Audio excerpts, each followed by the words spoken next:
Hello my sweet caramel, कैसे हैं आप। जैसे कि हमने माफिया ब्रदर्स के लास्ट पार्ट में देखा था कि जेके ते को प्रपोज करते हैं शादी के लिए, वो उनसे शादी करना चाहते हैं। सो फ्रेंड, अब हम आगे की स्टोरी देखते हैं, जिसे सुनकर ते काफ़ी ज़्यादा शॉक्ड हो जाते हैं और वो उनकी तरफ अपने शॉक्ड फेस से देखते हैं और वो कहते हैं कि सर आप ये सब क्या बातें कर रहे हैं और प्लीज़ आप ये सब बातें करना बंद कीजिए।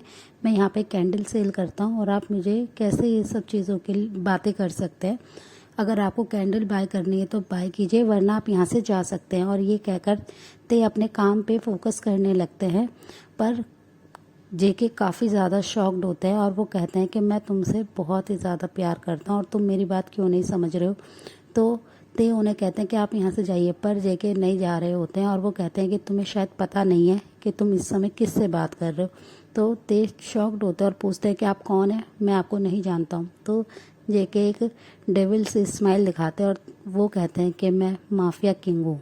और वो ये कहकर उनकी तरफ देखने लगते हैं, जिसे सुनकर ते अपनी जगह पे ही फ्रीज हो जाते हैं और वो उनसे डरने लगते हैं।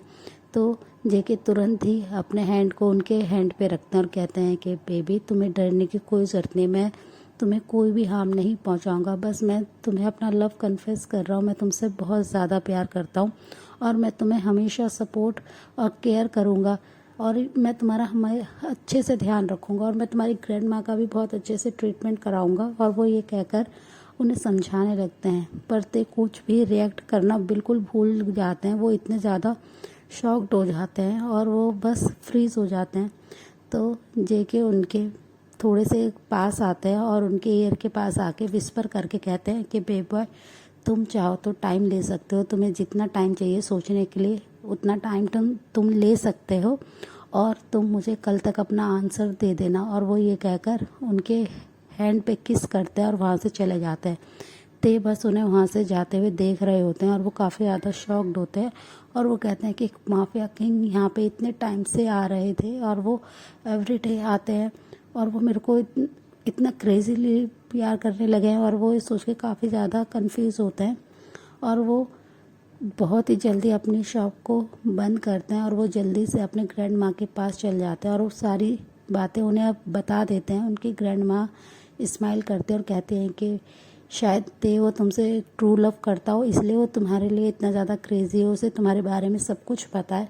और वो ये कहकर स्माइल करते हैं कि जिस ट्रू लव का तुम्हें वेट था अपनी लाइफ में, कि तुम्हारी लाइफ में कोई ट्रू लव आएगा या नहीं, कोई तुमसे सच्चा प्यार करेगा या नहीं, शायद अब तुम्हारा इंतज़ार वो ख़त्म हो गया है और तुम्हारा ट्रू लव वही हो। और वो ये कहकर उन्हें समझाने लगती हैं, पर ते काफ़ी ज़्यादा कंफ्यूज होते हैं। फिर वो अपनी ग्रैंड माँ के लिए डिनर रेडी करने लगते हैं और वो उन्हें डिनर करा के उनकी मेडिसिन दे के वो सो जाते हैं। वो दोनों अपने अपने रूम में सो जाते हैं और नेक्स्ट डे ते उन्हें ब्रेकफास्ट कराते हैं और ख़ुद भी करते हैं और वो अपने कॉलेज चल जाते हैं। वो सारी बातें युनजुन को बताते हैं। युनजुन से वो कहते हैं कि मैं सोच रहा हूँ कि अगर जेके मेरे से ट्रू लव करते हैं, मैं उनका प्रपोज़ल एक्सेप्ट कर लूँ, क्योंकि इससे वो मेरी ग्रैंड माँ का भी बहुत अच्छे से ध्यान रखेंगे। उन्होंने मुझे कहा है कि वो कभी भी मुझे हर्ट नहीं करेंगे और ना ही मुझे हार्म करेंगे।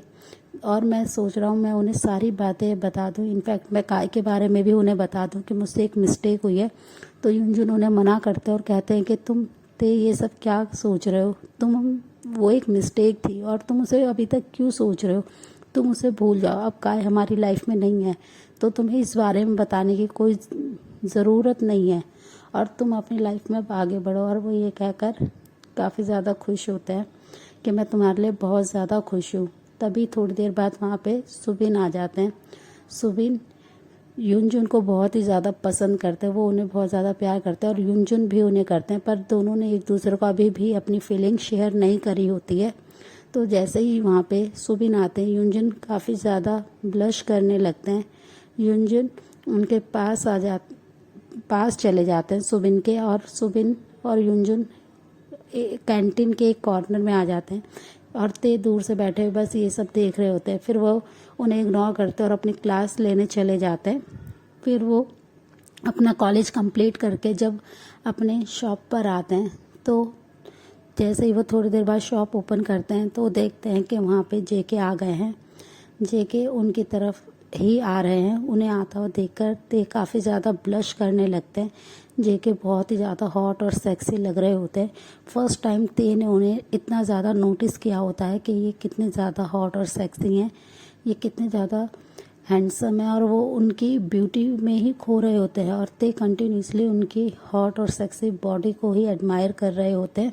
और वॉक करते जब जे के उनके करीब आ जाते हैं तो ते जैसे ही उनके अपने सेंस में आते हैं और उन्हें अपने इतने करीब देखते हैं तो वो थोड़ा सा पीछे होने लगते हैं, पर ते को ऐसे ब्लश करते हुए देखते हुए जे के समझ जाते हैं और वो उनकी वेस्ट को टाइटली होल्ड कर लेते हैं और वो उनके ईयर के पास आके कहते हैं कि बेबी बॉय, तुम्हारा क्या आंसर है, तुम क्या मुझसे शादी करने के लिए रेडी हो।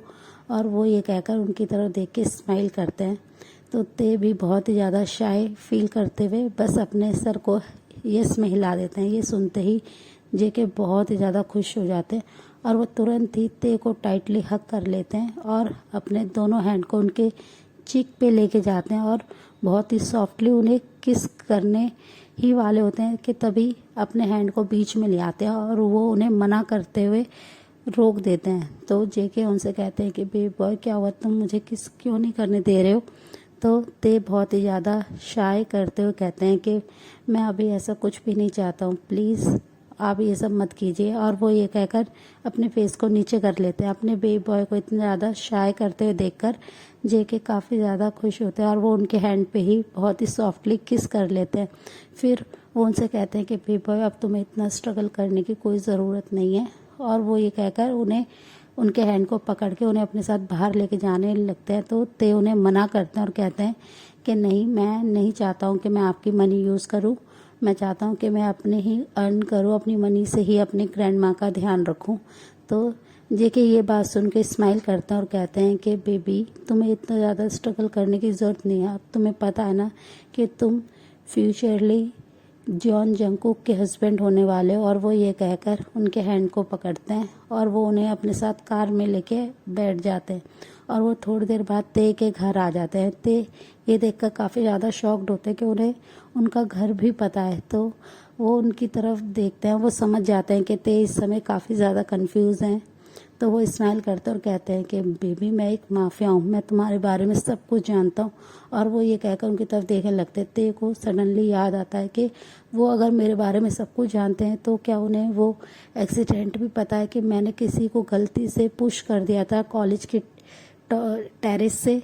और वो ये सोच के उनके फेस पे थोड़ी सी टेंशन आ जाती है। तो जेके ये नोटिस करते हुए कहते हैं कि बेबी बॉय, क्या हुआ, तुम काफ़ी टेंस दिखाई दे रहे हो। तो ते अपने फेस को नॉर्मल करते हैं और वो कहते हैं कि नहीं, कोई बात नहीं है। और वो यूनजुन की बात सोचने लगते हैं कि यूनजुन ने उन्हें मना करा है किसी को भी बताने के लिए, पर ते कहीं ना कहीं चाहते हैं कि वो जेके को ये सारी बातें बता दे। और जेके काफ़ी ज़्यादा खुश होते हैं, वो काफ़ी स्माइल कर रहे होते हैं कि वो फाइनली ते के ग्रैंड माँ से मिलने जा रहे हैं। और वो जैसे ही उनके घर पे आते हैं वो उनके हैंड को बहुत ही प्यार से होल्ड करते हैं और वो उनके हैंड को होल्ड करते हुए ही उनके घर में एंटर करते हैं। जैसे ही वो अपने डोर को ते ओपन करते हैं एक्स्ट्रा की से, तो तुरंत ही उनके पास उनका डॉग योंटेन भागता हुआ आता है और वो उनके पैरों में आके बहुत ही प्यार से लिक करने लगता है। जैसे ही योंटेन को देखते हैं तो उन्हें अपनी आर्म्स में ले लेते हैं और उनको बहुत ही प्यार से किस करने लगते हैं, जिसे देखकर जेके थोड़े से जेलस होते हैं और वो उनके ईयर के पास आके कहते हैं कि बेबी बॉय, ये किस तुम्हारा सिर्फ मेरे लिए होना चाहिए ना। और वो ये कहकर उनकी तरफ देखने लगते हैं। ते बहुत ज़्यादा ब्लश करने लगते हैं और वो योंटेन को जेके की तरफ आगे कर देते हैं और कहते हैं कि ये मेरा बेबी है। और वो ये कहकर काफ़ी ब्लश करने लगते हैं और वो उसका नाम बताते हैं। फिर वो ते के डॉग को अपने आर्म्स में लेके उनके घर के अंदर एंटर कर जाते हैं। फिर वो ते की ग्रैंड माँ से मिलते हैं, जिसके साथ वो बहुत ही अच्छे और जेंटली बिहेव करते हैं। वो काफ़ी अच्छे से उन्हें ग्रीट करते हैं। उनके इतने ज़्यादा अच्छे बिहेव से उनकी ग्रैंड माँ काफ़ी ज़्यादा खुश हो जाती है, ते की ग्रैंड माँ। और वो काफ़ी हैप्पी होते हुए कहते हैं कि तुम बहुत अच्छे हो जंगकुक, और मैं चाहती हूँ कि तुम ते का हमेशा ध्यान रखो। ते बहुत ज़्यादा स्ट्रगल करता है, वो बहुत ज़्यादा काइंड है, स्वीट है, उसके साथ कभी भी तुम रफ मत होना, वो बहुत ही इनोसेंट है।